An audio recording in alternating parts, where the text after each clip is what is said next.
Okay, greetings, brothers and sisters. Today is Friday, April 4th.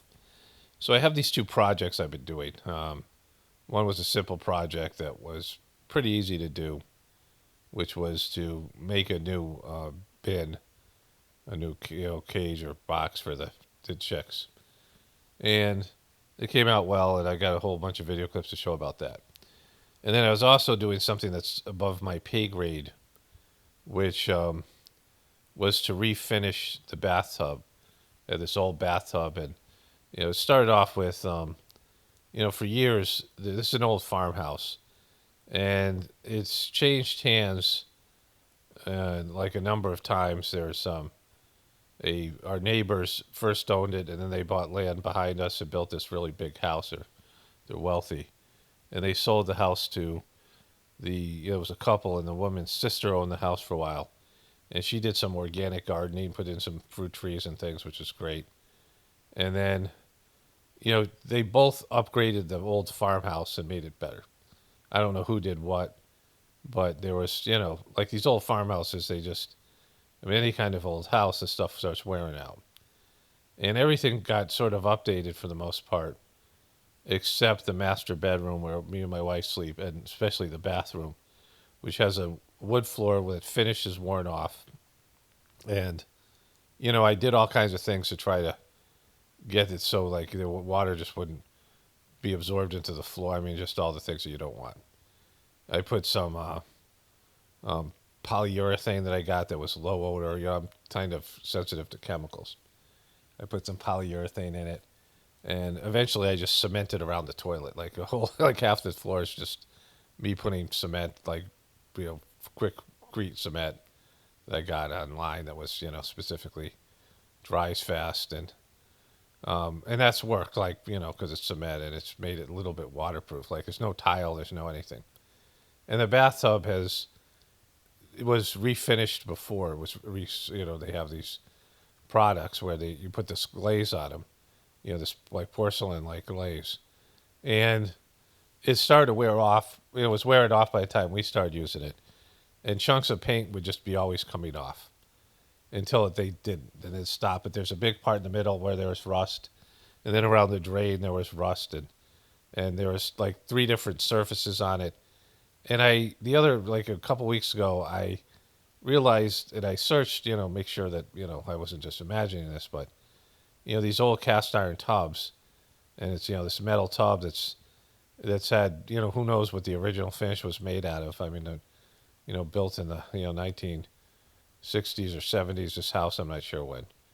And, might be leaching lead, and I might be soaking my body in water with lead in it. And I was concerned that, all of a sudden it just came to me, and I searched, and, my wife and I have wanted to refinish, get the bathroom done again.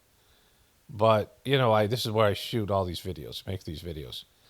And so it's hard to find a person to do it, and, all the things that go with it. It's, expensive and, all the things that are difficult. And then I wouldn't be able to make videos here for 3 weeks. I'd have to be, and there's not really another good place for me to go.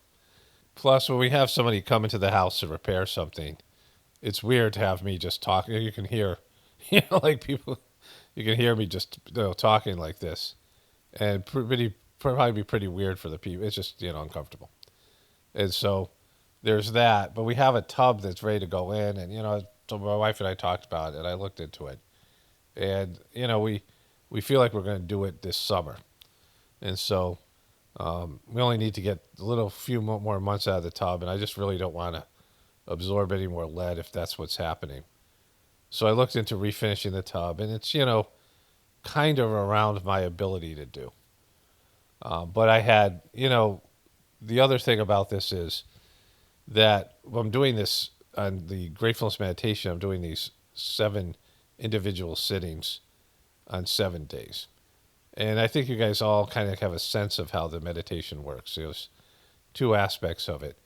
You sit in front of a preceptor or the master of the system. You do your own personal practice, which is you do these cleanings at night and you do meditation in the morning.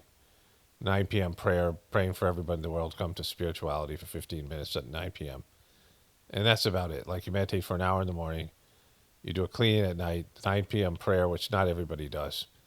And you pray before going to sleep to connect to God in your sleeping hours. It's a prayer to connect to God so that you take advantage of your sleep time as a way to evolve spiritually. And, like a bunch of people over the years have heard what I do, and they're like, it's a cult, this kind of stuff. Of course, Dodgy didn't help that with his frickin' turning it into a cult. The current master of the system, trying to turn into a cult. He's so incompetent. He's so stupid. Like and he wasn't always that way. He used to be good at the system, which is sad. Like he's fallen and like he can't get up. But what makes it real is that it's real. See, the problem with, the word cult is like the word conspiracy theorist. There's real truthers out there, and there's real truth seekers, and then there's crazy people, and they focus on the crazy people and the bad ones. And spiritual, these spiritual movements, you had these guys like the Beatles and people going to India in the, whatever it was, and they found people. I'm not sure the Beatles found a real one, like a real guy, a real, potential guru, real guru. But there are spiritual people out there. There are highly developed spiritual people that imparts training, and they get lumped in with all the other people. And people are wary of cults because of Jonestown. If you guys are aware, that happened when I was a kid. Jim Jones has sacrificed all his people. They drank Kool-Aid, was it, with poison in it, and 500 people or something crazy died. 200, I don't know. They went to some island and they all commit suicide. So, shit like that, and then the stuff with that happened in Waco, Texas, with that guy. Excellent TV shows about that because it's as much a government issue as it was the people that were there. But there's a lot of history of people claiming to be divine and having some charisma. Having David Koresh had charisma, right? I'm sure that guy who started the Mormon church had charisma. Like people, they had a little spiritual, and not just charisma, but they had something. They were a little bit spiritual. They did have a divine connection, but they lose themselves in it, and that's happened over and over again. People who end up becoming saintly and rising up spiritually end up like feeling themselves, and they forget about God, and they think of themselves as gods, and then they're really fucked, right? Then they're demonic, and the people following them are fucked, and it's a whole thing. And so, these things exist, and people are very wary of them, as they should be, because, a grifter like Trump will steal your money, but a guru will fuck your soul. Like over. Like, it's not a bad guru, like a scam guru. It has spiritual effects, which are eternal, right? Whatever happens to you at the material level, the worst kind of abuse, the worst kind of torture you suffer, it leaves an impression which isn't good, which you'll carry on to a next life. And, it'll mess you up. But stuff that happens on a spiritual level can mess you up spiritually, especially these gurus that are just, are like have a little bit going on with them, but they're not, they're not trustworthy in the sense of, things can happen to a person on the spiritual journey. And if the guru isn't there to help them through those things, it can really screw a person over that might plague them for multiple lives, right? Like they'll go through a pattern of, trying to fix something and with nobody to fix it, right? So with no help to fix it, like they can be screwed over spiritually where there is a etheric things that happen to people. All this Kundalini yoga, any power yoga has a potential. What happens is, you talk to New Age people, and I bet there's a bunch of people here who are listening who think they had their Kundalini opened, and it's not the case. Like your Kundalini has got so much power in it, and the majority of people, 99.99999% of people can't handle that power. It'll corrupt them, and there's no need for it. And the other thing is, even if you were disciplined and it wouldn't corrupt you, it would. You have to have a purpose for it. Like, are you going to start a war? Like, it's that kind of power. Like, it's just there's these destructive forces or powerful forces in your system, and there needs to be some epic thing that you need that power for, that you have to utilize that power. And you have to be so disciplined and so connected to God, and you just need to know the instructions you have to use that power, because the majority of times you're going to want to misuse that power. Because when the Kundalini's open and the third eyes, these power points, anything you think you'll get. So if you want something, money, women, whatever it is, like freaking fame, whatever you want, like if you want something, just a mere thought, like you don't even, you could be a person who doesn't even care about that shit. And you start thinking, oh, this will be nice, right? There was Babaji, the second master of the system, had all these points open, and he was traveling by train in India, and the second master, the third master, his disciples waiting for him on the other side to pick him up on the train, and the train wrecked, and Babaji was slightly injured. Everyone else on the train was fine, and they pick him up, and he goes, it's my fault. I had this idea. I wonder what it would be like to be in a train crash. Like just a mere thought like that, not even just like like some things that just pass you by. Like you have these, you'll have these impulsive thoughts, right? Like you think something impulsively, and if you put your will behind it a little bit, as a spiritual person, it'll happen. And so the level of discipline you have to control your thoughts and impulses, and moment of anger. In the Mahabharata, you had these highly developed souls, and they're just cursing everybody.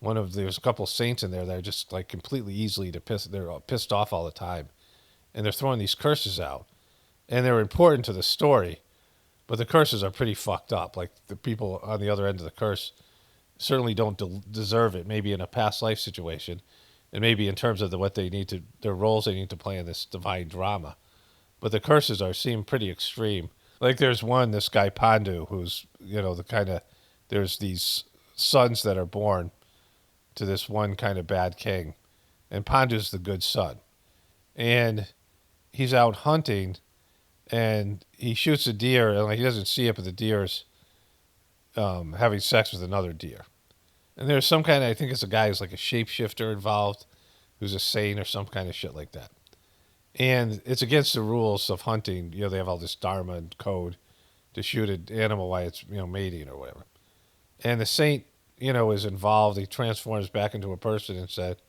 that I was doing divine work and you interfered. So you're never going to have sex in your whole life.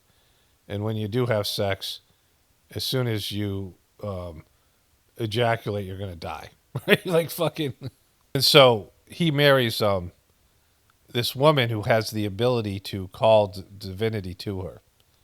These divine beings. Like she first one, she has this mantra where she can call, a god, like a divine soul, like the soul that's in charge of the sun is the first one she does. So she gets this power when she's 16, but she's not married yet. And the god comes to her and impregnates her, like the Immaculate Conception, right? This story existed in the Mahabharata long before Jesus. And she gets impregnated with the son of the sun god, right? The soul in charge of the sun. And she takes the baby and puts it in a creek, like a river. This is the story of Moses before, it was co-opted. And so there's this character, Karna, who gets a couple of like undeserved curses. Like it seems like they're totally undeserved. And she puts him in a basket, and he goes down. And some Brahmins are this like highly developed spiritual people who are very sensitive and aren't warriors, right? And this guy is a warrior, like he's got the potential. He's going to be one of the major warriors. Is going to be one of the best archers in the world, and these archers could charge the arrows with like they can turn them into like atomic bombs, like like missile, like this whole thing, right? So, which is again, I could talk about more about that for a while, what that really is and things like that. But that's actually in the Mahabharata, this ancient book. Talks about, these atomic weapons, these nuclear weapons, right? That can be created. So that's, kind of the level of whatever. And he grows up in this Brahmin family, but he has this tendency to be a warrior. And he trains with this guru who's Brahmin, but he has all these secret, mantras to do to charge these weapons. And he only teach other Brahmins. And so one day the guru is like an old guy, and he falls asleep. And his head is resting like on the guy's leg, the Karna's leg. And Karna gets a spider comes up and starts biting him, right? And he doesn't want to wake up the guru because the guru's like old and needs to sleep. And the guru wakes up and sees the spider biting him and says, "You're no fucking Brahmin. No Brahmin could absorb this kind of bite, right?" And Karna isn't a Brahmin, but he doesn't know because he fucking doesn't even know he's like adopted, right? Like he's not done anything wrong. And the guy curses him and says, I've taught you all this stuff, but when you need these things the most, they'll fail you. You won't be able to remember how to do them." And that's how he dies in the Mahabharata. Like, and he gets another curse. I think he gets another like two curses, and they're very arbitrary and they're fucking really extreme for, something that was in this case was completely innocent. The guy was just, trying to take care of his guru or whatever, and not wake him up, and like the guy just fucking puts this horrific curse on him, right? So, there's these things, and it's necessary for the story, but they're just, there's this level of spiritual discipline. So, all these yogic things like this Kundalini and these, third eye stuff. And again, there's probably 10, 20, 50,000 people out there, maybe even a million, I don't know, who think their Kundalini is open because they've done some sort of Kundalini yoga, which they shouldn't be fucking around with in the first place. One of my old roommates, when I first was starting Saj Marg, I lived in the 5 College area. This guy was, pretty cool. He was a guy who had drug issues. He was sort of the black sheep of the family. But he got his stuff together, and he was working at, he was managing a gas station. His dad was some professor, some like big time guy at Princeton. And so, he was, and, the guy was doing these different new age things. And he went to this yoga retreat center, and they just had a sex scandal. It was in Boston. And he told me that he knew that he had gone there before the sex scandal. And he said the place was just like a pickup joint. It was charged with sexual energy. And some of the gurus had sex with, women there, like the Indian guys. And it was a whole thing, old Indian guys with these young American women. And it was because this stuff with the Kundalini, there's a point that's in charge of the, there's these set of chakras. And there's one in charge of your appetites, your gut. And below that, there's one in charge of your reproductive energies.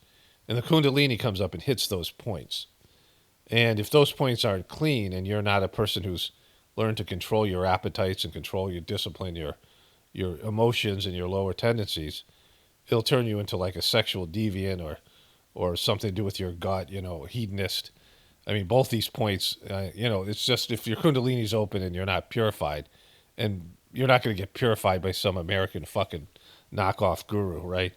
And there's just no reason to fuck around with it because you don't need these powers. Like these powers, you have to have a need for them. Like you shouldn't be given a power you don't need, right? It's just like should be, spirituality 101.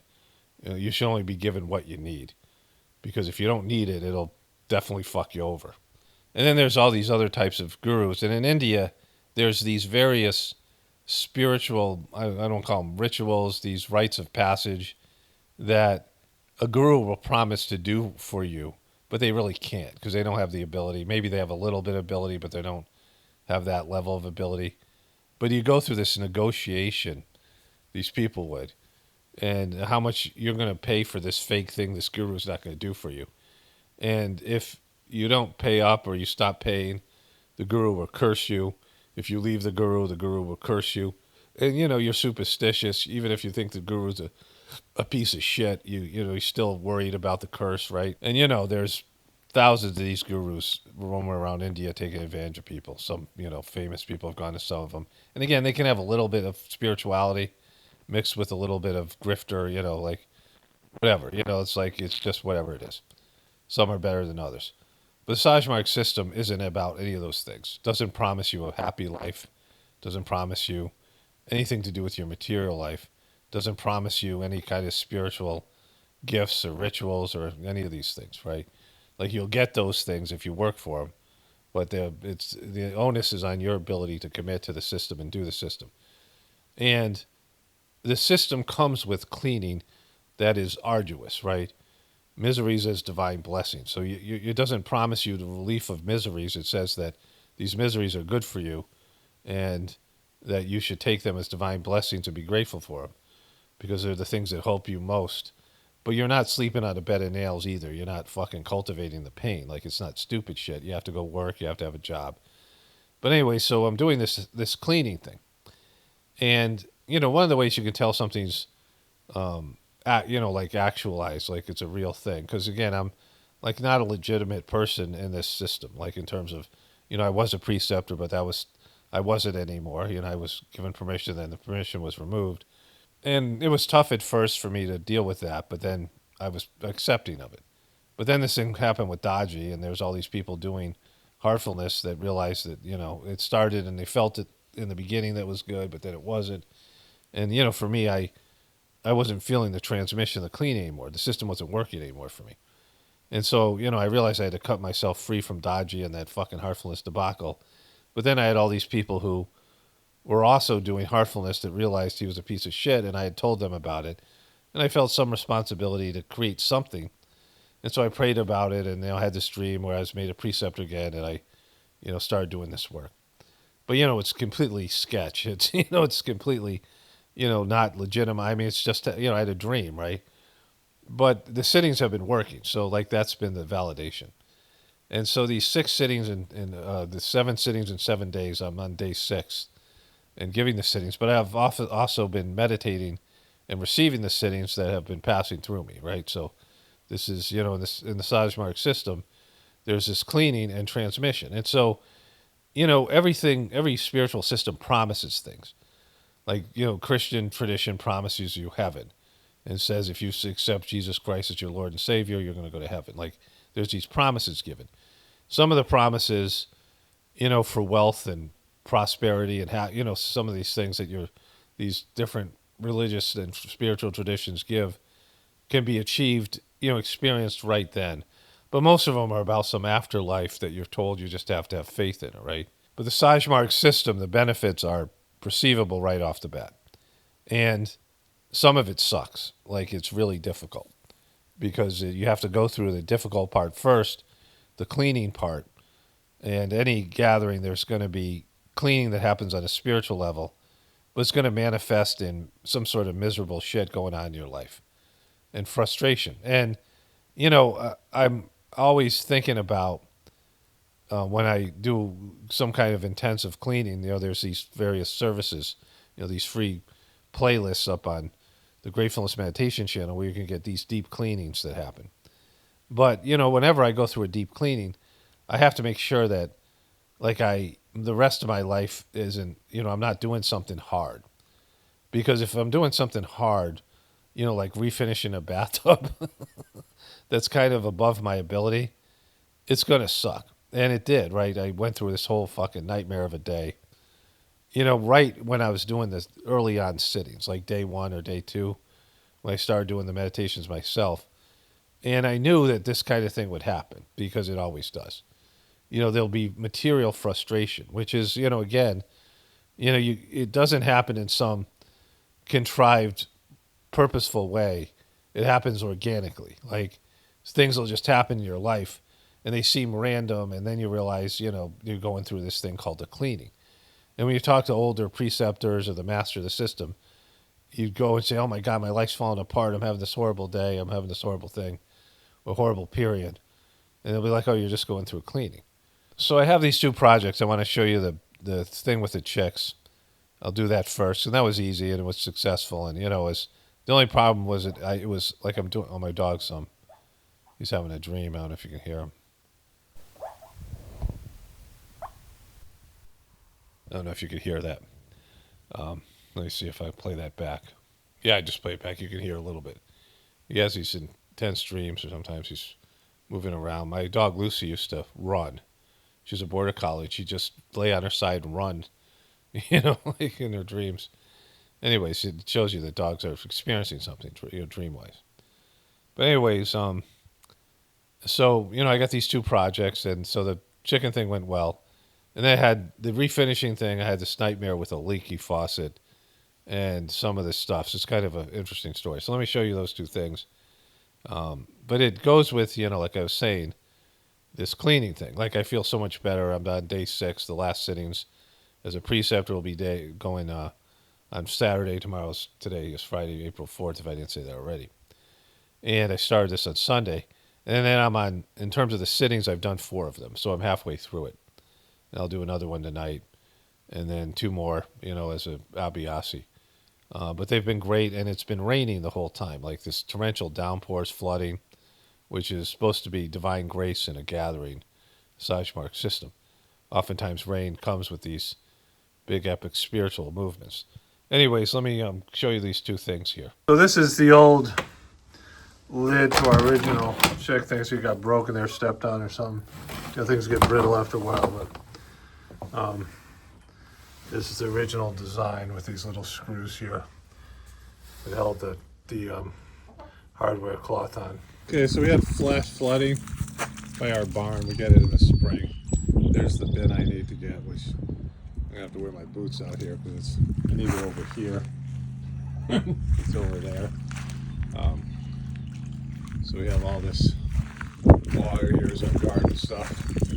Get ready to do our garden. Tulsi likes the water. There's this water she's going in, especially when it's warm, even in the winter sometimes. But I put in a drainage system. But so okay, so this is the start of me. I showed you the old one, and you've been seeing the old bin. I showed you the old top in the beginning here, and there's the bin there. We're going to put this together now this day.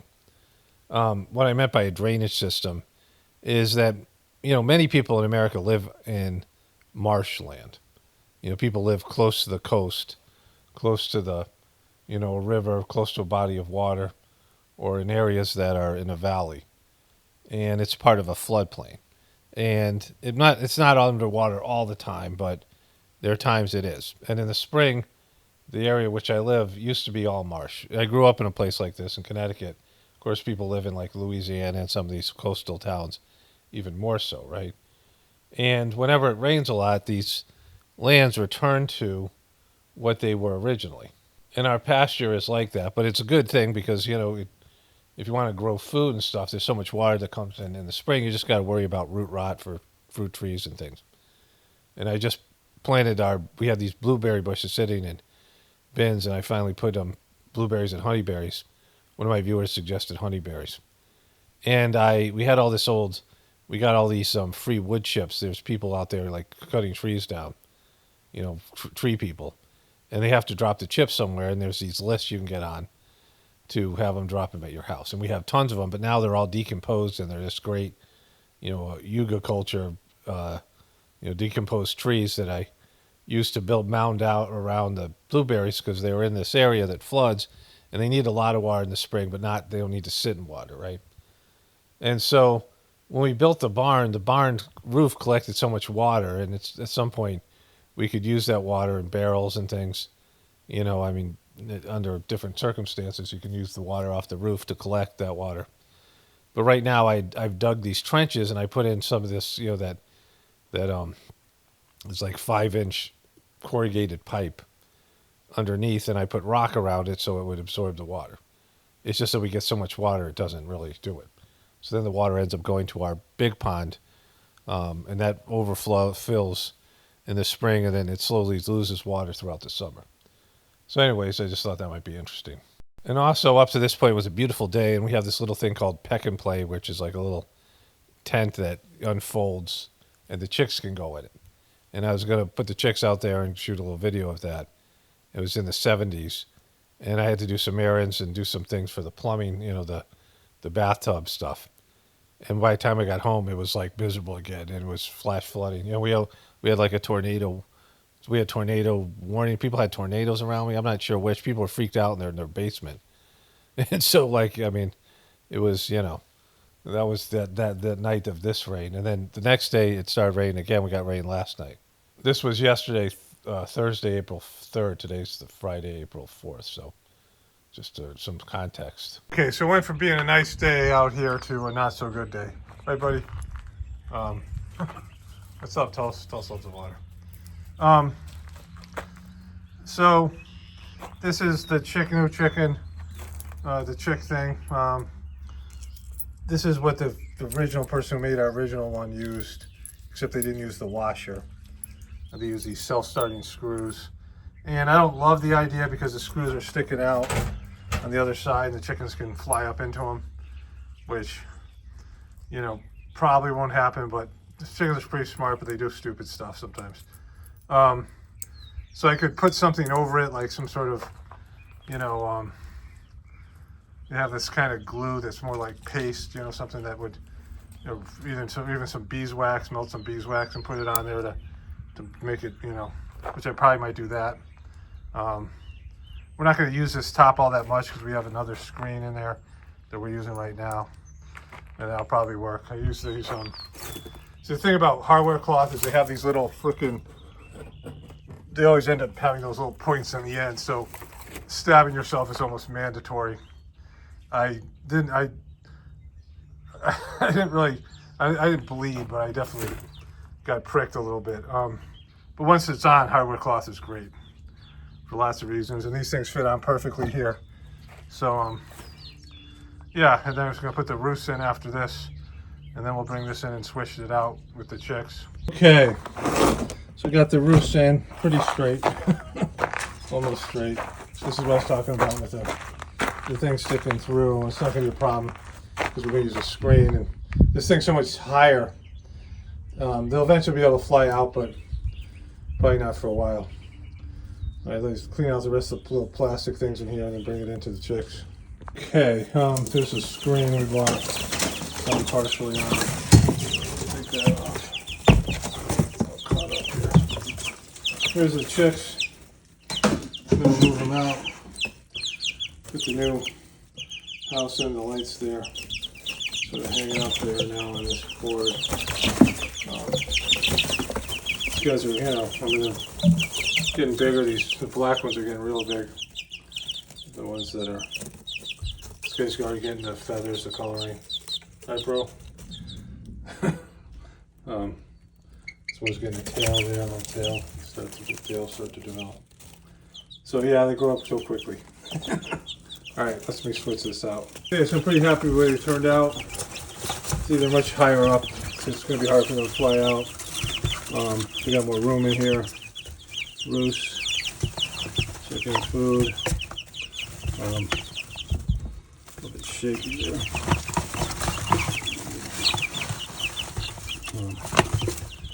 Got the box that they like. We need a bigger box for them now. Oh, can't fit in there. But yeah, it's good. That's our chicken update. As you can see, the chicken's through here now too. So I'm in there. Like, it's not as clear, but they got a lot more light in there. A lot of the chips on the floor here. Tulsi's now able to stare at the chicks, which is like really great for her. Like, she comes over here, she'll make sure she gets to see them. She'll show you, she either have us bring a sort of chick to look at, or she wants to look in there.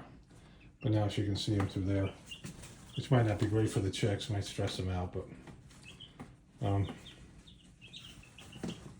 we'll see.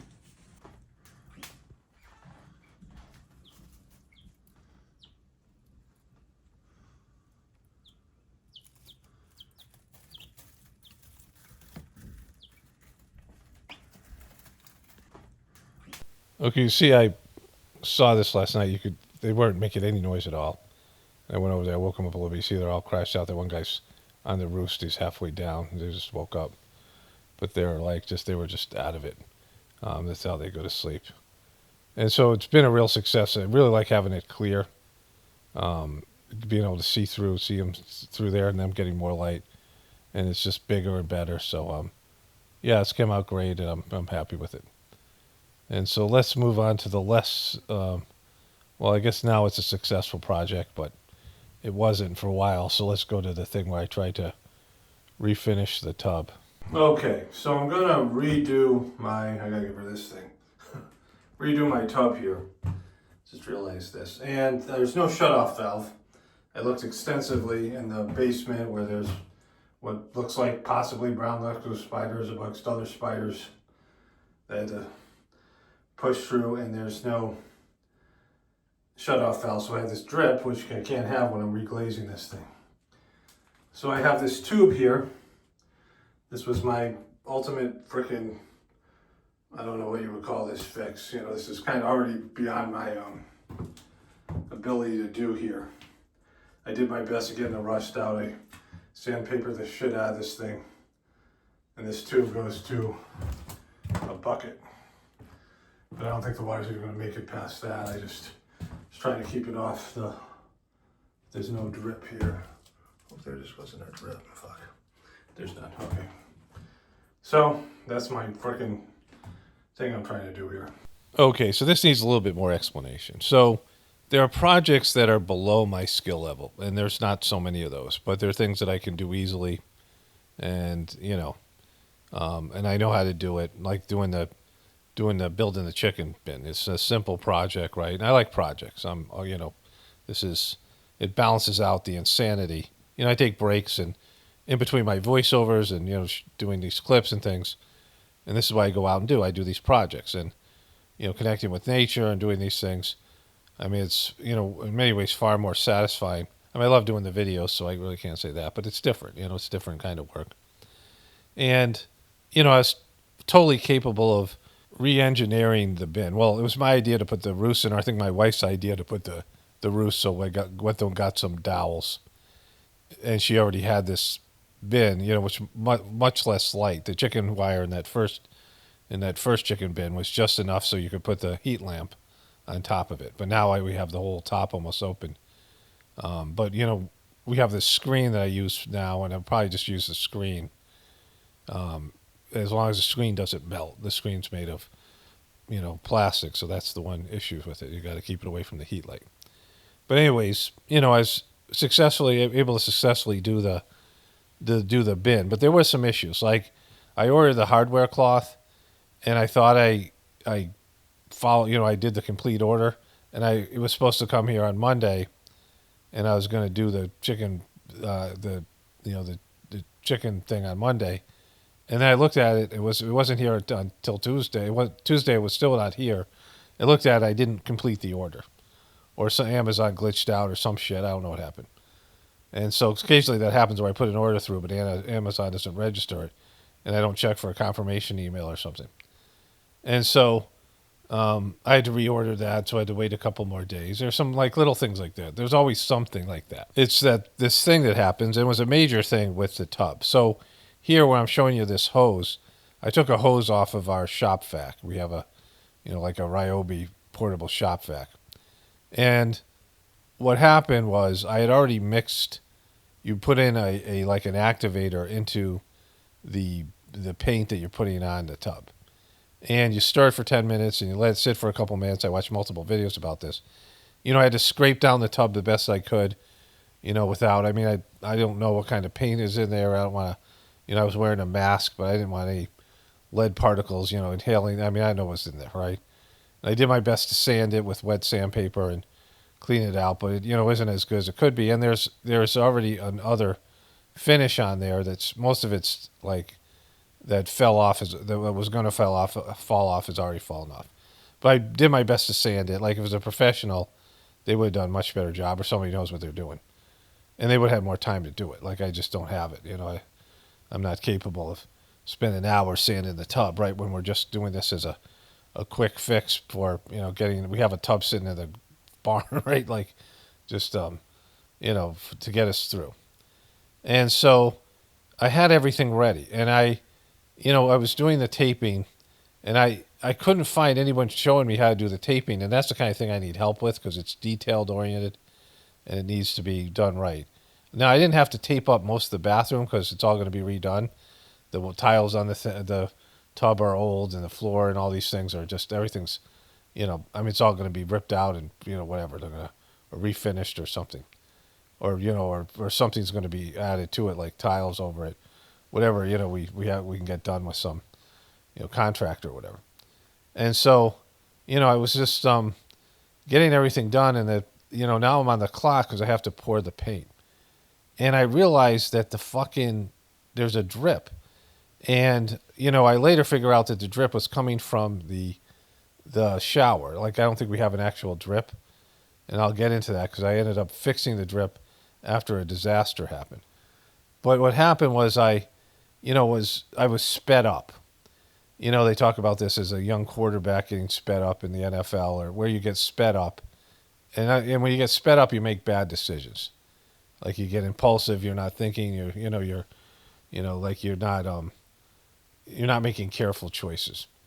And once I had the drip, I was on the clock and I'm trying to figure it out. I'm looking for a shutoff valve. I'm going down the fucking basement and I'm trying to figure out how to turn the water off.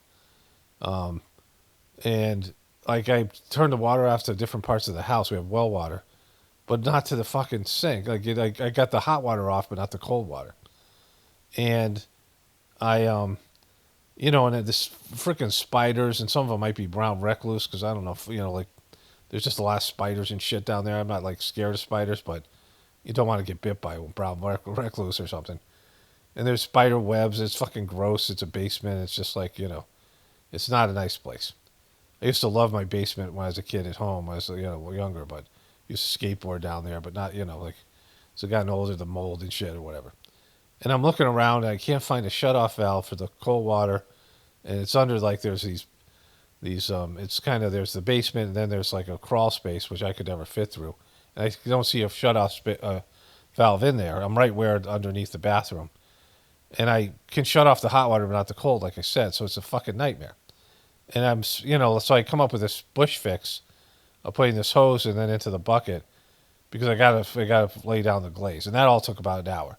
And I'm like kind of exhausted. I'm not in a good shape for doing something that like is going to take a lot of concentration and me being more precision than I normally am. Right, something that's beyond my ability. Like I'm learning to do something on watching a couple of YouTube videos and the instructions on the back of the thing and trying to figure it out. And if it's a first timer, and so and during this time when there's a gathering and cleaning always fucking happens. And so again, like I'm like sped up. So let me show you the next clip here. Okay, so I had kind of a minor disaster with this thing. See some of that was from the bucket when I was scooping out the water, and it messed up the paint. And then of course the water over here, this is all rough because of the drip of the water here.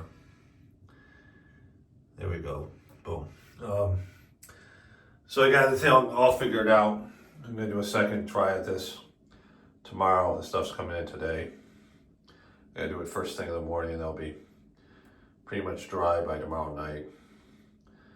And then this will be done. I won't put as much on it. I won't use all of it to refinish it because it's this part's all came out great. The sides here, with some, whatever. So yeah, boom. Okay, so I figured out the thing, whatever it was I did here, the bush fix, I got it going, and I started putting the paint on. It was maybe a little bit thicker than it normally would be because it sat there for like an hour. And, it went okay. It looked pretty good. I was done with it. I had a lot of paint. I got some paint on my hands and stuff. I was washing it off. And then, my son was asking me what's up with the water. I'm like, I'm going to turn it back on in a second. So I went to turn the water back on, and then the water pressure wasn't what it should be. And well water, if sometimes when you turn it off, it'll kick up dirt or like little, not dirt, but these little pieces of iron or whatever. We have the filter, but things get clogged. Sometimes you have to clean out like the sink, where the water faucet comes out of the sink. There's a screen there or something. Anyways, like I've experienced this in a couple of different places I've lived with well water. And the water pressure isn't up to what it should be, and I'm not sure I opened up because I closed all kinds of fucking valves. And I was running around, and I tried to remember everything, but I'm a little bit sped up and rattled, so I opened everything back up, and then all of a sudden water starts pouring down right where the bathroom is, like in the crawl space. And I'm like, fuck, because these old fucking pipes. I'm worried when I'm opening these valves, whether like these valves haven't been opened, some of them, and they're stuck, and the pipe, I mean, I don't know how much it might be brittle because years. I don't want to fuck up the plumbing for something that's just a temporary kind of fix, right? And so, so I'm like extra careful, and the water just comes pouring down. And like, I call my wife up, and we're talking, and then I'm like, talking to her, and I go, and the water's pouring down. I can't see where it's coming from. It's pouring down all over the place. And I go into the bathroom, and I fucking I open the door and like I talk to my wife and go, "Oh fuck, I found the problem. I'll call you back." And so what I had done was I turned the water on and I had left the hot water because it did shut off the hot water, and I left the hot water tap open, and so the water came pouring out into that hose, flooded the bucket, and then flooded the tub. So the tub's completely. Now I just put the fucking shit down, right? The fucking finish it down. And because I was so, there was this little thing where there was a fucking drip and there's no freaking shut off valve. I opened up this board that was, sealed. I had to, like, pry it open where there should have been a shut off valve, which I eventually put one in the next day, and I'll show you that. That's coming up. But having the shut off valves for the hot and cold water, like that, are under a sink. And I thought there'd be some behind the tub, but there weren't, and they weren't anywhere else. And so, because of this drip that I didn't think about, and what I later figure out, and I'll show you this as we go through it, is that the drip was coming from the top of the hose. But it's these little fucking details that fuck you, that you didn't know, and they always happen. Like something you didn't know because you never experienced it before. Like I'll always check for a drip if I ever do this again, which I probably fucking never will, right? But like it's the thing that, this is where experience is key because there's always something you're missing. There's always some kind of fucking little thing fucking you over, especially like during the gathering where, frustration, these things, this kind of stuff happens all the time. We have to, it's like pulling the stuff out of you, the negative, whatever it is. I mean, before it was like anger and frustration, these things. And I don't have as much like that stuff in me, so it's much more mild. I can deal with these things with maturity. But now I've added water to this fucking paint that's supposed to be drying on the tub, and I got a problem solved. I'm grateful that there's no plumbing issue, right? And so, but then I have this whole issue that I have to go and cut off the tape where so the tub can drain, where the thing is, and when I had to take the bucket and start getting the water out of the tub as quickly as possible, so I could get down to see because the paint I can't see to cut out where the tape is, right where the drain is. So I have to get a bunch of the water out, and then it gets on the floor. Some of the paint, like now it's like fucking gone sideways, right? And these things like happen, especially when you're like don't any of these projects. If you're watching something like any of these like construction shows, like any of the gold rush shows where they're using big excavators and heavy duty equipment, things are always fucking breaking down. Just then when things are running smoothly and you're happy, there's some major fucking incident, some part that's that takes 2 weeks to get to the Antarctic where they're mining for gold, or any kind of these homesteading shows. You'll see that there's always these things. There's always this thing you didn't think about. Some things that's going to fuck you over, And so I'm sitting there and I'm like, oh my god, I'm so tired.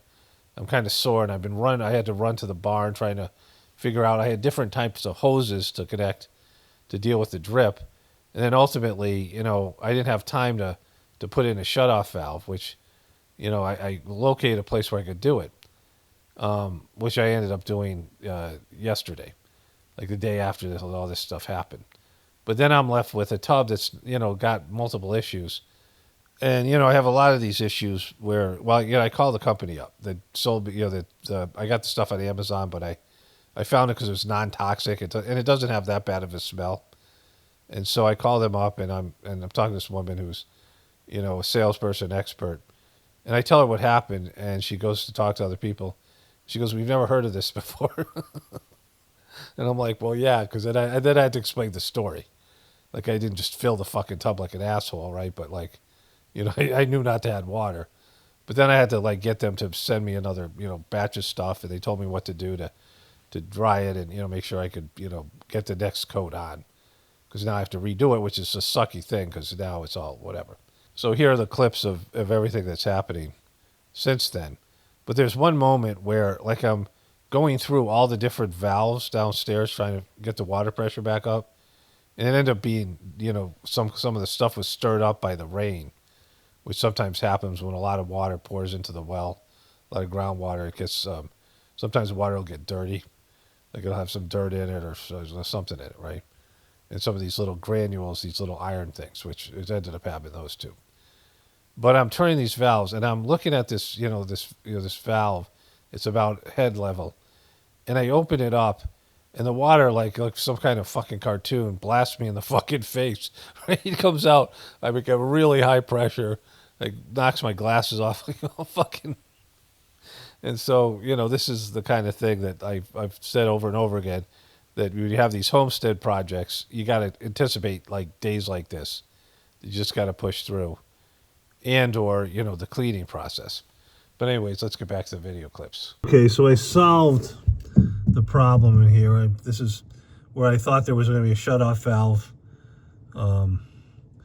There wasn't, but I just turned off the well pump, which made all, I could get all the water off. It's the only way to do it, I guess. And I put in a color-coded, this is CPVC. I'm used to working with PVC. Not where, whatever I've done, it's been PVC. There's a lot more PVC than CVPC, so I assume CPVC is somehow older and obsolete or worse. But I over-applied the glue. I went crazy on the glue. It's a very tight fit. Like I could barely get the PVC cutter things in there and all that shit. But I'm very happy with this. Now I can turn off the water for the leak. There's a lot of like chunks of maybe iron and stuff in the water, which is not great. I don't know if our filter needs cleaning or some shit. I don't know. But this is solved. I just got done with the chicks' new house, and I put that chicks in there. That was about 10 minutes ago. And I came back to check on this, and there's no water leak. Turn the water back on, so pretty psyched about that. One of the problems is I put tape here, and you see the tape, but I can't get the tape out. And I really don't need to. I mean, there's this metal stuff. This paint's going to eventually just come off. The problem with this tub before did that. But I got a plug, and I think I can use the plug and wait till the paint is tacky but not fully dry, and then cut it out while it's going, and then I can use this plug, which is much better than the thing I was using before. So pretty psyched about that development. Okay, so I put the shut-off valves in, I opened these up, and there's no water came out. But this thing was still dripping late into the night, like hours after I did that. And I figured that, I don't use the shower that much, but the shower's up here, and where would be. And, I use the shower to wash out the tub. Like I, use the shower head to do all that. And I don't think this actually would have a leak, and we might have a small drip. But it's the water coming down from the shower, and, there could be a lot of water in the pipes above in the shower that, would take days to drip out. So I end up taking the shower head off and getting all the water out that end. And then I was able to turn this over, and when I turned it back, a lot of water would come out. Like the water would build up. And it's at the point now where even if I had it turned face down where it should be, I don't think there's any more water in there, but it's certainly not going to come out now through here. There's not enough pressure. So finally got the water. But I was like, holy shit, why is this leak? There's like some kind of demonic fucking thing going on. So the tub is supposed to be 75 degrees before you apply the finish. And I've been heating it up. I feel like it's pretty good now. I was going to continue heating it up. The finish is supposed to be overnight. It was supposed to be here yesterday. But it's going to be here today. And I'm in a position where I can literally just take the heater out and get it done. Like it's just, quick bang, bang, bang. And then the sooner I get it in, the less it'll smell by the time I go to bed. And so, this is real time for Friday. I don't know, I think this is around 11 o'clock. The thing can get here any minute, so I'm pretty psyched about that. This tape was fine, this tape job was fine, but that didn't work out. So what I do is I'm going to put that I got this plug in, which is nice to use. There was always a screen in there, so I couldn't use a plug, but I had to get rid of that, which is good. So now what I'm going to do is wait till it gets tacky. It's hard enough that it's not going to run into the drain, and pull that plug out. Plus I can sort of avoid the plug because, I can use the roller and go around it for the most part, so there's not a lot. I'm going to do it a little bit differently where instead of just pouring it, punch it in there. doesn't need that thick of a finish, just like a less finish. Anyway, you don't need to hear the shit. But anyways, so it's been resolved. Now I have these shut-off valves, so they should have been there in the first fucking place. That's one of the things with an old house. And I've learned, like I'm like twice as good at this as I was 2 days ago. So, I was thinking about how I was coming up with a strategy yesterday morning. And the thought came to me, when I was able to slow down. That's one of the great things about meditation. So I doing the sitting, and, having things on your mind when you're doing the meditation or giving a sitting and things is not good. Like it's, you do your best to ignore it, but it's good if you could just resolve it. And so I started to think about this, and it came to me quickly that I should put in shutoff valves. And all I needed to do was, the reason I was hesitant to do it is I didn't have a way to turn off the water, but I went, oh, there's a well pump. We've turned off the well pump before. But in the moment, I didn't have time to do that. I didn't have time to, the paint was already starting to get thick and dry. I didn't have time to go to the hardware store and get everything I needed. And then, shut off the pump. And, I had to do something immediately when I realized there was a drip because, the drip would have wrecked the paint. Not as bad as be flooding the tub. But, I came up with this idea, and I said, all right, I'll shut off the main water source. That should take care of the tub, which it did. And I went to the hardware store to go get some shopping and do some stuff. I came back and, was able to do this within, it takes half hour. The only issue was it was so hard for me to get my head in there to see and my arms. It was just a small closet area with a little crawl space that I had to open up, right? And, it worked. Of course it does. Like these things, this is one of the good things about plumbing with the PVC stuff is the glue, which is toxic and smells horrible. Shit works, and it works fast. And so, the water's now shut off. Then I figured out, and then there was that drip, and I'm like, holy shit, I did all that, and I still got this fucking drip, and I'm going to have to bush fix this again. But then I realized the water's coming from the tub, because it certainly, when I turned the faucets were open, and there was no water coming out because of the shutoff valves, so I knew those were working. And then, once I figured that out last night, and I got the water, so, that fucking issue's done. There's no water coming from the faucet.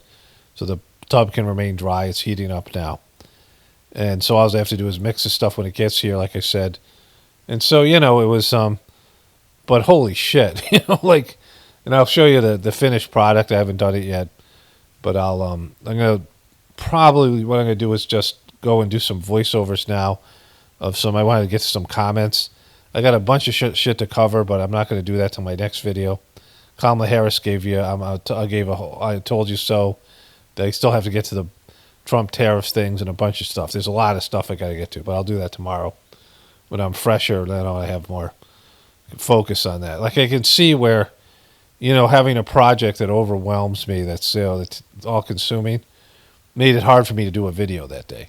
Like I only did a partial video, and so it's a gift to have just projects that I know what I'm doing, just enough work, that I can have a project, but not one that's.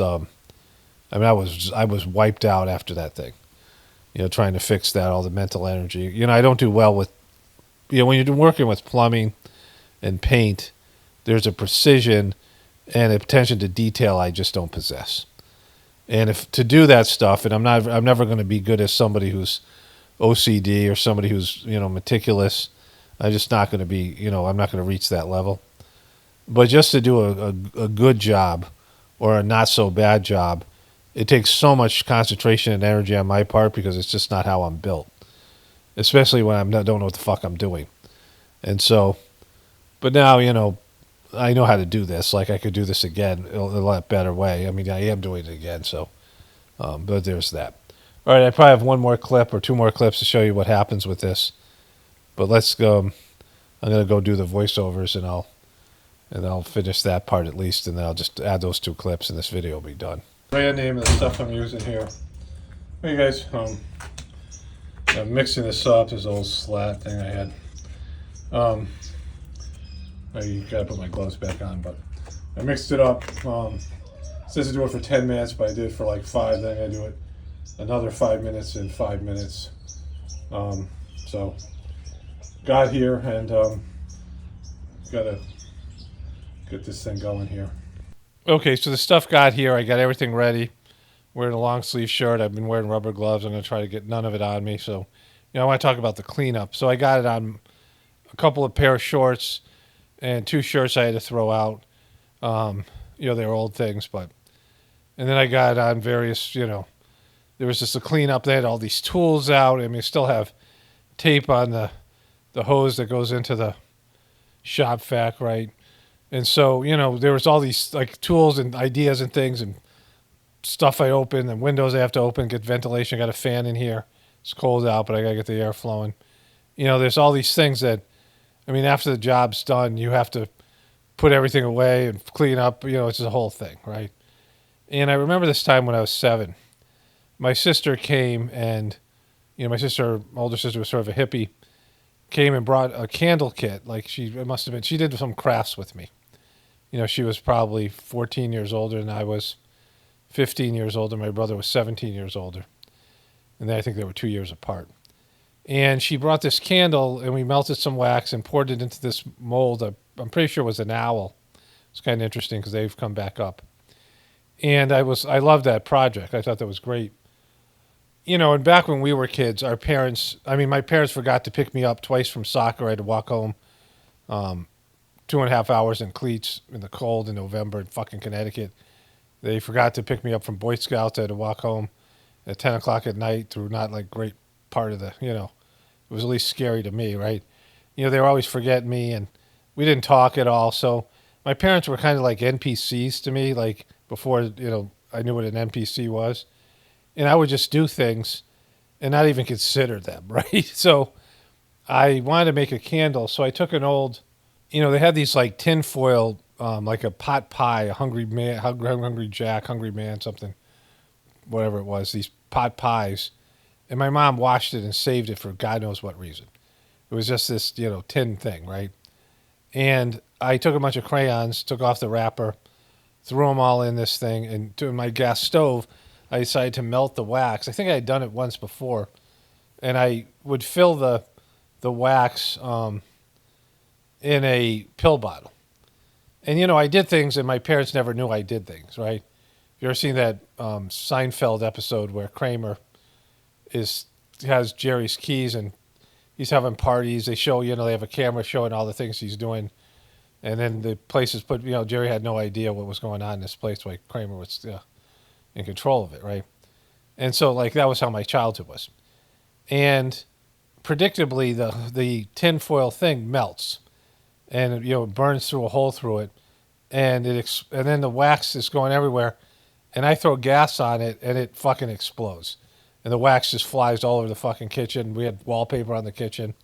And then I like smartened up. I turned the gas off into the stove, and then I threw water on it. It goes out. And then I look at the thing, and I'm like, oh, now my parents come into my mind, like for the first time, and I probably don't have permission to do this, and they're not going to be happy, right? And so I had this adult thought where I'm like, I'm probably not going to clean this up enough to where, I'm going to clean it. I cleaned up some, but I'm like, if you try to clean all of it, there's still going to be stuff there. You're going to get in trouble no matter what. And so, like, I realized that I couldn't really clean it up because the wax was everywhere. It was already starting to harden. And, it was beyond my ability to do. And I was like, you're screwed either way, right? And so, but this idea of these, like, the projects and what it costs you after the project, right? What it's going to take to get everything back to normal. How long it's going to take to dry, what am I going to use instead of this bathtub? We have another bathtub upstairs, these things, right? All the effects. And then, until everything's back to the way it was. And, there's still a long way to go. I'm going to dump this stuff now into the tub and, get that part done. But then, there's going to be other things I need to do, this job's not done. But anyways. Okay, the tub looks pretty good.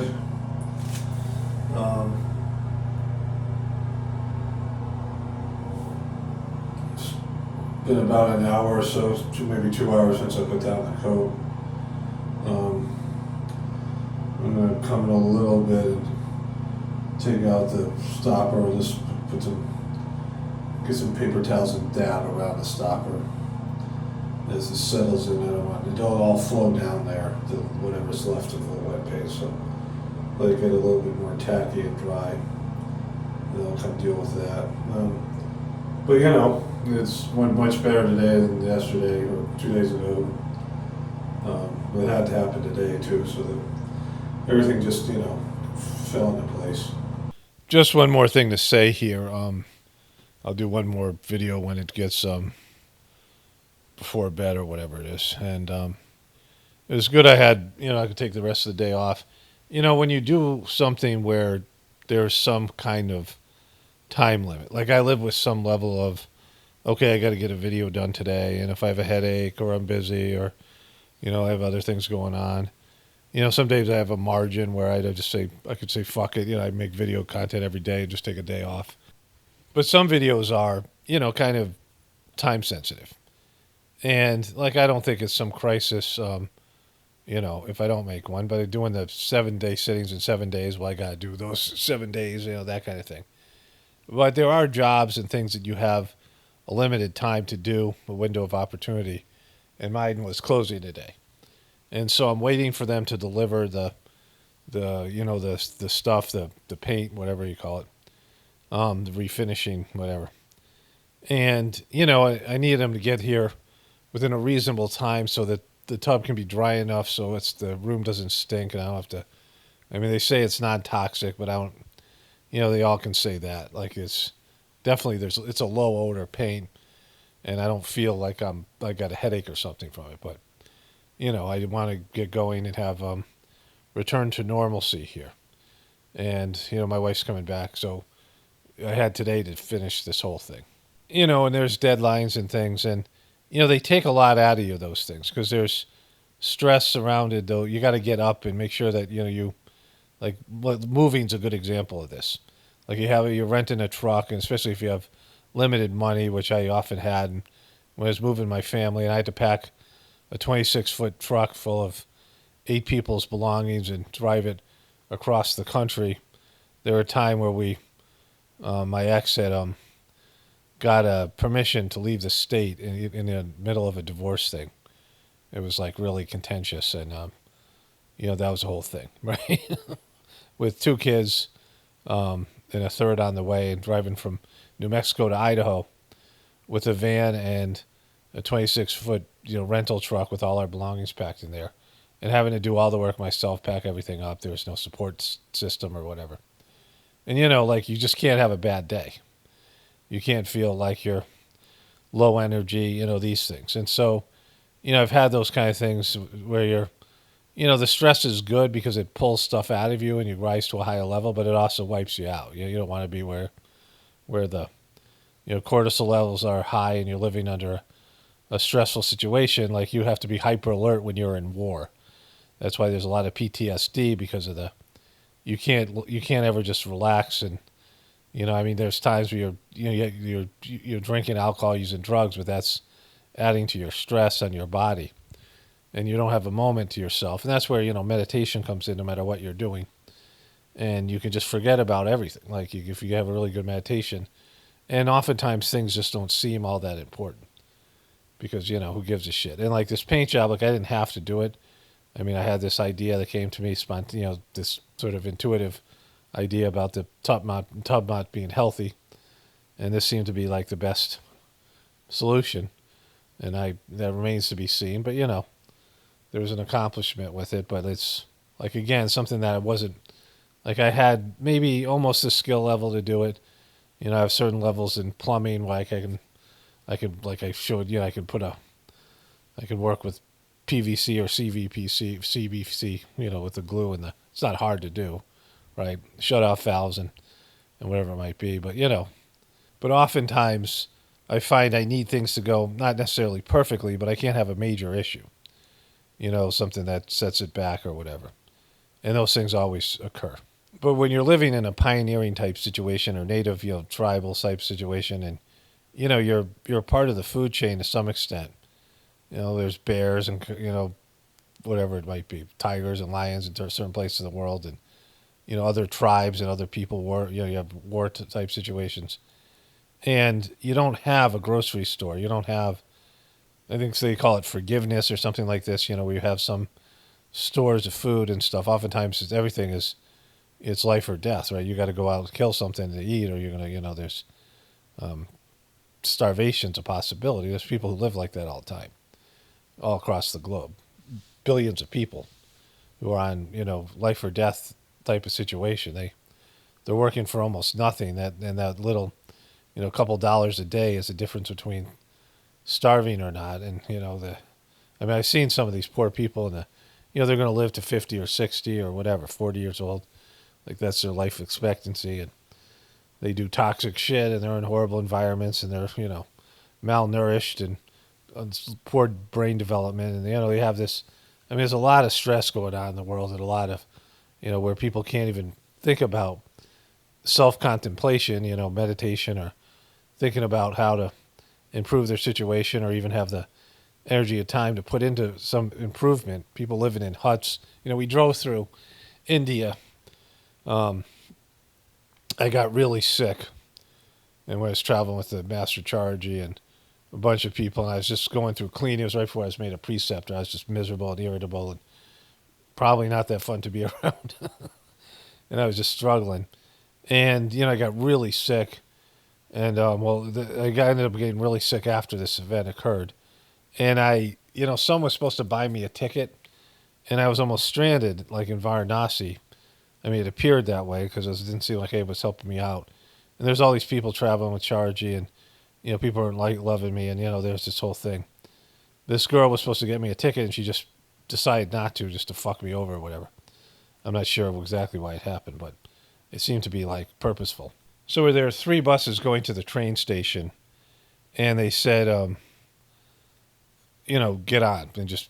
So I'm sitting there waiting to get on, and we were in the 3rd bus. Chargy was in the 1st bus, and there's other people traveling with him. So it's 3 big, 3 of those big sort of, travel buses were taking us to the airport, or the train station. And we were driving through this, and there's a guy there, there's an ex-naval officer, captain or something. And we were going by these huts. And these people, these people are shitting on the street. They're just, just the huts like a 5 by 7, 8, 9, foot thing. It's probably you're like, oh, wow, this is really spacious on the inside. These straw huts, right? Right in the middle of a city. And there's thousands of them. And just people right on top of each other living in these huts, maybe a pot or a pan and no toilet, no, running water, no anything, right? Maybe a little place to cook and, like some sort of, I don't know, blankets on the floor to sleep on. And, this guy's just like, I can't believe people are living like this. This guy lives in India. The poverty, this Varanasi is a place where Chargy went to college. It's a famous place. They have the Ganges River that people go to bathe in. One of the practitioners of the meditation went there before he started doing Saj Marg. Guy had a heavy Brooklyn accent. And he was going around India traveling, trying to, find out about spirituality. He went to the Ganges and bathed, and it was so polluted. This river that runs from the Himalayas, but they polluted it so bad. He got a scalp infection for like 2 or 3 years. He couldn't get rid of it. It was so disgusting there, right? The E. coli and then all, just gross. But, people go there and they bathe, and it's this, there's these, there's, monkeys running around, this stuff. And there's some, nice shopping areas, but there's just incredible poverty. And the bus was stopped. And so that's the part I want to tell you is significant to this story, but just how people live, right? The stress level they live in, just to, the kind of way, it's not even like they're human beings, or you're living in like these substandard conditions. They're about 4'5" 4.5 feet tall, and just tiny people because they're just malnutrition and all this stuff. And the buses all stop, and a cop told us to go. And the cop was pissed. These cops, the Indian cops, always have this porn stash. They always look the same. And the guy runs up the side of the fucking bus, yelling at the driver. The driver couldn't go because the other buses were in front of us. And he just smashes the guy's window for no fucking reason. Glass flies all over the bus driver. and he was traveling with 3 or 4 other guys. These have nothing to do with the meditation. They're just tired people, and he just takes off running. He just leaves the bus, and it's like me and a bunch of Americans and Europeans and this couple of rich Indian people, like not and we're just sitting there in the dark, and I don't even have a bus. I'm going to the train, and they're going to try to get me a train ticket, so I'm even like more fucked, and we're just sitting there in the dark, this city and this impoverished place, right? And so they get the bus driver to come back in. He drives there. We get there late. They give me somebody else's ticket. And I was so hungry I didn't get a chance to eat, and I'd been sick, for a while at the place because it's so dusty. And I ate some food right there at the tracks. It was somebody cooked some noodles, some kind of noodles, like lo mein kind of a thing. And they were fucking bad, and I got sick. And some Danish woman asked if she could have some. And 5 minutes later, she was thrown up in the train, like tracks, and I felt sick. And I was sick the rest of the time, it was this whole thing.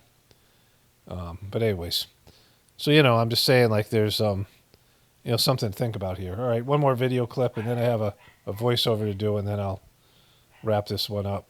Okay, so it's come out really well. I was able to get this thing out. The plug is a little bit more on there I can get off.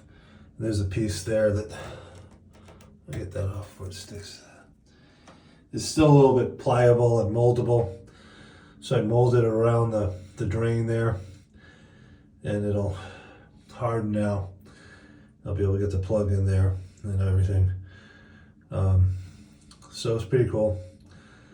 It's interesting stuff, right? This technology that they're having. I had no idea that you could just find something like this and paint it on. There's this hard surface. It's been it's almost 10 o'clock, and I did it at around 1:30, so whatever that is, 9 hours, 8.5 hours.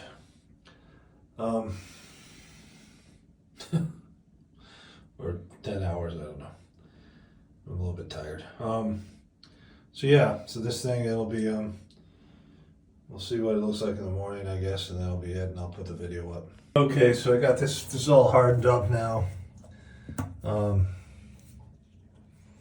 This comes in and out, so that'll be good. Put a little grease on it so it wouldn't stick in there.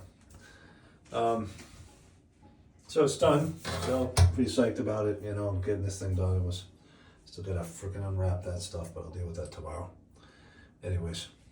Okay, so I want to talk a little bit about capacity for work.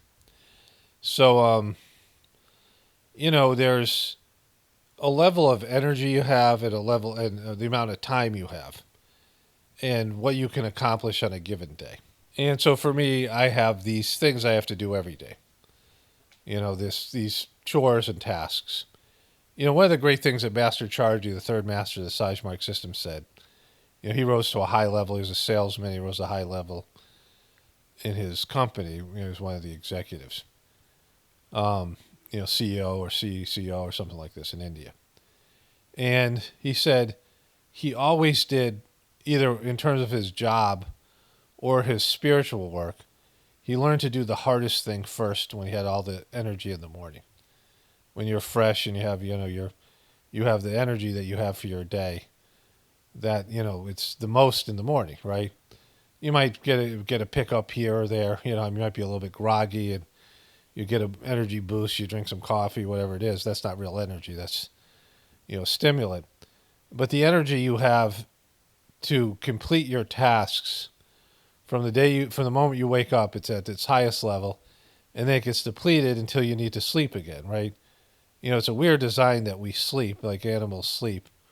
We just go into this state, like a death-like state where we're unconscious, and we have to process the day and all the things, dream and all the things that we do.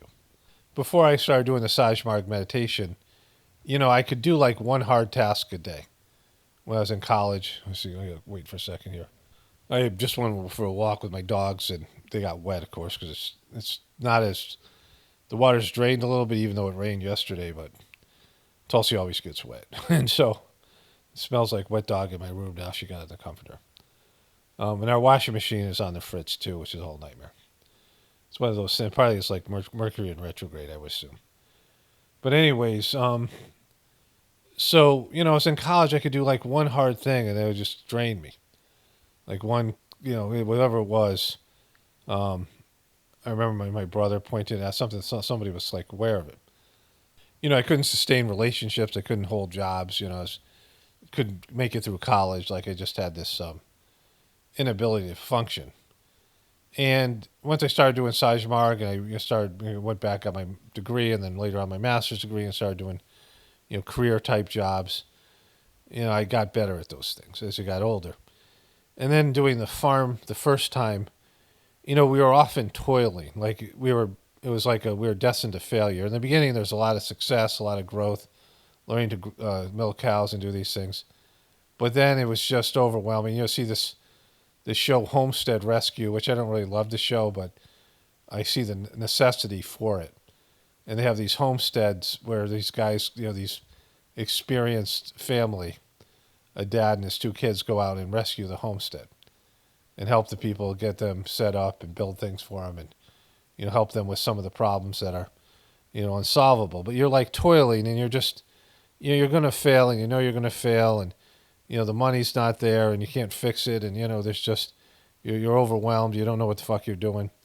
And this happens to a lot of people who try to make this transition from normal sort of civilian life to living on a farm, homesteading, these things. Not enough money, not enough experience, not enough time, things that they never thought about, draining their resources. And you go to bed feeling like a failure and not getting everything done that you want to do, and just more problems. Like you fix something, then there's 5 more problems. It's just this kind of thing. But then there's people who aren't being taxed at all and are bored, and they're not being, are living boring lives of unstimulating lives where they're not pushing themselves enough, right? So there's this real sweet spot where, you're using pretty much all your energy. You go to sleep tired at night, but you're not overwhelmed and toiling and stressed out. You're able to accomplish things. And yet you're not, in that state where you're pushing yourself beyond your capacity all the time. It's when you're younger, it's not as big a deal because you have more energy. But as you get older, you realize your time and your energy are these valuable assets, and you have to manage them. And when I got together with my wife and she wanted to do a farm, I was a little hesitant because I didn't want it to go as poorly as the last farming experience I had. And I didn't want to feel like that every day. But, we were able to get a tractor and have some, more resources and do some of the things in a different way. And then, it wasn't like we were, it's more of a hobby farm. We do what we can, but we don't need to do it, right? And, these videos take a certain amount of my energy and every day. The creative aspect of it, the editing, the answering comments, these things, going through all those things. The comment, the least part. But, it's the 6 hours of work. Being on the internet itself, Wi-Fi, it has to be balanced out with going outside, doing things. And then I have to cook meals and, go shopping and take the dogs out. Like, some of the things at the end of the day, I'm really tired. And I just have these few tasks. I make the bed, I take the dogs out. Maybe like eating a snack might be my last thing or something. And then I'm done. Like my work is done. Like I've done everything. I can just sit there and go to sleep. And, as I get older, like that time where I don't have anything left, on my plate to do, it gets more and more satisfying. And I think as you get older, discharging all your duties and then being able to leave this planet becomes more and more appealing to you. Like the big sleep, right? And I had this day buffer where I had a video, like a day or two ahead, I have 1 or 2 videos waiting to go up. And so I knew that I could do this project, with a bath. And there was a certain day, Wednesday, that was a perfect day. It was like 80 degrees outside. It was this great spring day. I could leave the windows open. My wife was traveling, so I didn't, she didn't have to be there for the smell of the paint in the tub, all these things. And so I really, I looked at that being the perfect day. And then when the water hit, I'm like, fuck, now I got this whole issue, right? I'm waiting to do the rest of it. But it's also how overwhelmed I was and how worn out I was at the end of that day, physically and mentally, because it was just, this big problem, and then having to deal with potential the pipe issue, plumbing issues, and all the shit, and the flood, and the fuck up, and then having to redo it, and then fix the problem, have to reorder the stuff, get it here in a timely fashion, and get the thing done. Instead of it could have been done right now, and I could be sitting here putting most of my energy into this video. I can't do that, right? And so it's this, like I said, this balance of you don't want to be bored, but you don't want to be overwhelmed, like this nice sweet spot. And as you get older, these things are more important in terms of having a routine, even though it's, I've always struggled with mundane things and monotony, just having these tasks I have to do. And then there's glitches, like right now I'm trying to wash the sheets, like I have these sets of sheets, the two sets of them, and the washing machine's fucked up, right? It's just, it works sometimes, but it's like it needs a new motherboard, and it didn't help that we lost power like 3 or 4 times the last week, whatever's going on with again, there was like a tornado warning, there was thunderstorms. But with that having been said, let me get into these comments here. I can't remember them, but remembered I wanted to do them. And so this might be the first one. And the person said, Paul, I see your point. There is no way I was going to vote for Kamala. There's no way I was going to vote for Kamala. Trump may not be the best, but he was the best choice. The truth is, like you said, it's all falling apart and there's no turning back. So you might as well slow it down as much as possible.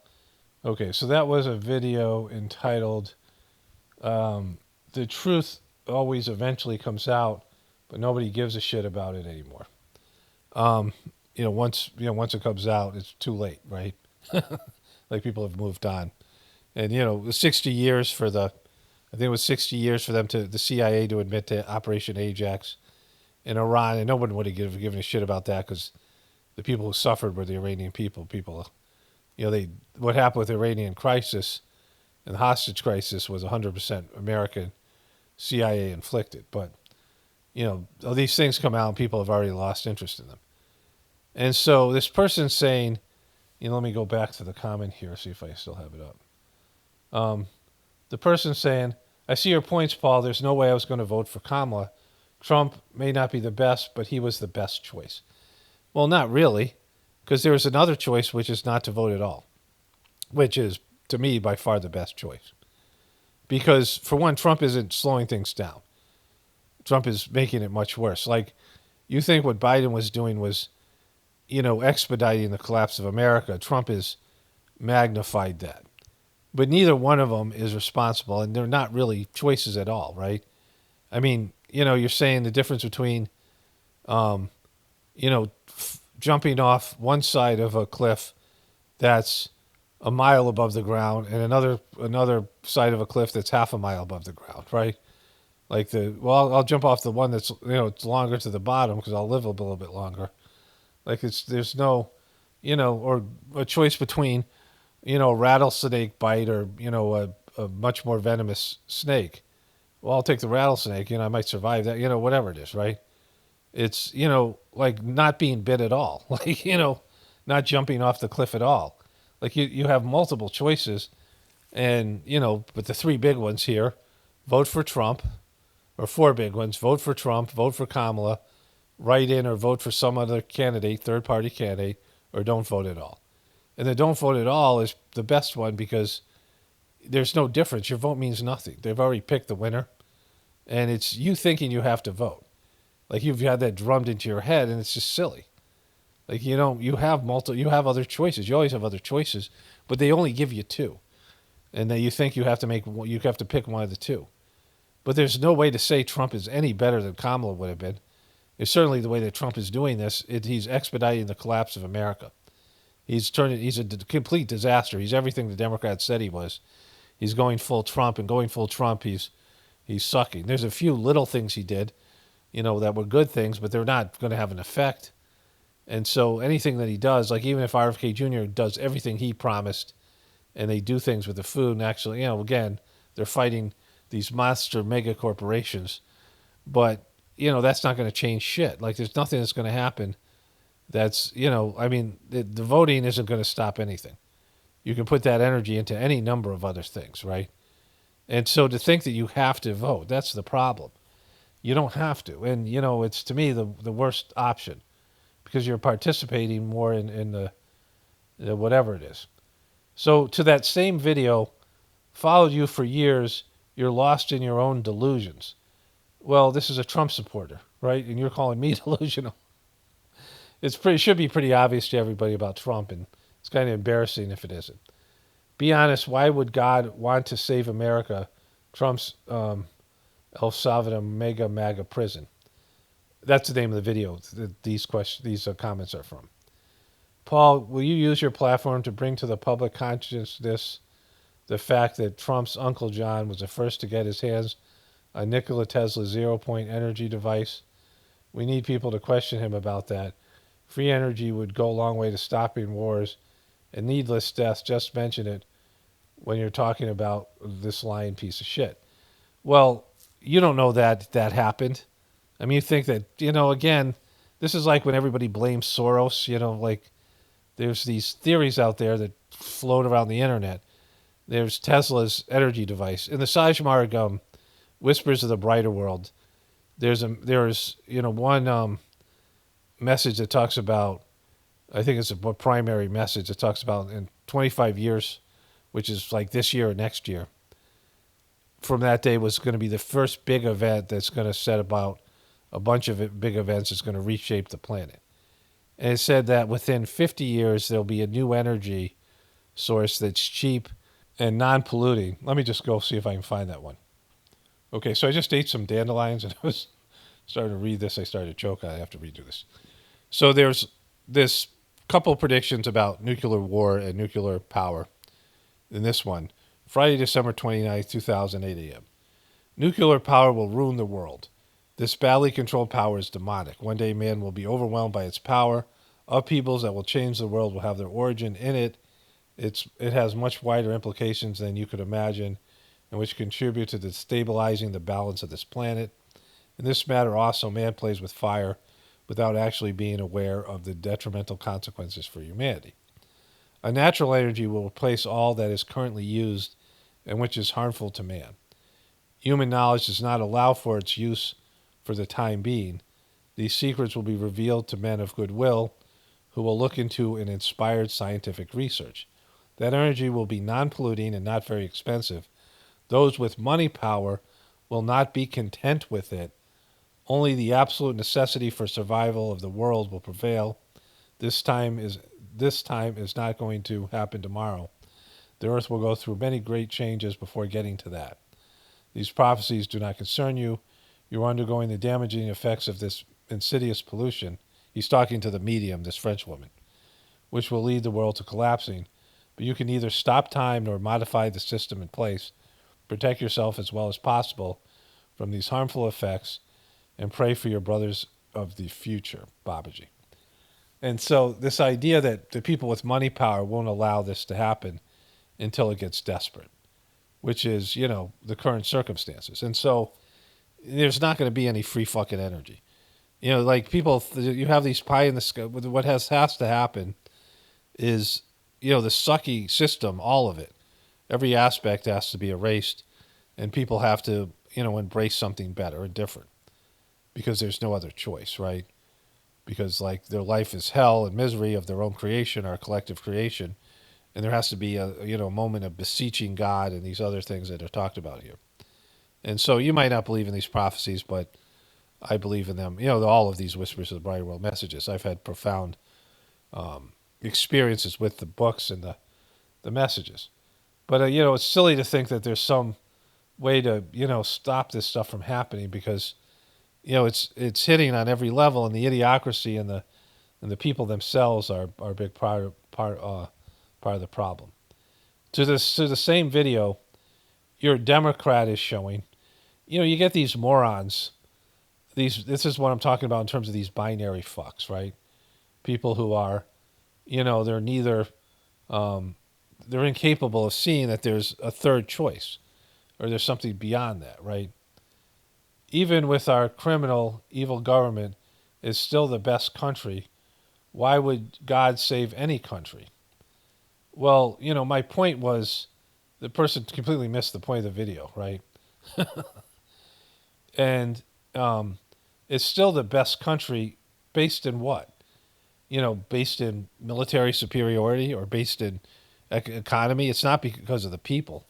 And certainly, Americans aren't the best people collectively and individually, like as a whole. And we're getting worse with every generation in terms of humility, in terms of connection to God, in terms of being, kind and having the good character qualities and all of it, right? Being happy, not being entitled, being grateful, all those things, right? We might have the best lifestyle, but we still, even that's debatable. Like some of these European countries, because they're so much smaller, they don't have nearly any poverty. A lot of, not just European countries, there's countries like Bhutan, there's beautiful places in the world. And there's, it's, you can't judge America as a whole. America is made up of many different cities and many different like lifestyles, and I mean, there's so much here that's sucky. And so, like, this idea that we're the best is silly. It's not something you can judge, and you're basing it on all the indoctrination that you have. But whatever we were, whenever we were at our peak, we're far from that, right? But the premise of the video is that people think that Trump is doing God's work and this country can be saved. And you can see the desperation in many of these comments. They just want to like find some bullshit idea that things are, going to get better. Like or things can be reversed, and they can't. Like we see the path we're going. We're going to go on that path until things get worse. Whatever that's going to look like, there's no saving what you consider your lifestyle and everything you consider to be your life. There might be a little piece of it left, but it's not like we're growing and building. There's a point in your life where you're beyond your halfway point, right? Where you're in your older years. You have the time when you're young and you're building your body, you're building your mind, you're building your career, you're developing your family. When your kids are young, or you're just out of college and you meet your spouse and you start your career and you get through these periods, and then you're at the halfway point where you're in the death process. You're no longer creating. Your body is now. You're trying to maintain what you have left. You're still maybe relatively young, but you've crossed that midway point, and now you're deteriorating. Instead of building, you're going the other way. And spiritually, you can create and you can develop, but your physical body and your physical life is now, you've reached your peak, and now you have some level of work to complete, but you're heading towards retirement.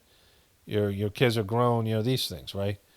And then your body's given out on you. It's going in the other direction. You're in the dying process. And our country is like past that peak point, and now we're entering into these other things. And you can, reinvent yourself, and the country can have a second, heyday, a renaissance period. You see these old countries that have that, but not America. Like what we knew as America is over. And then, globally it's going to change significantly as well.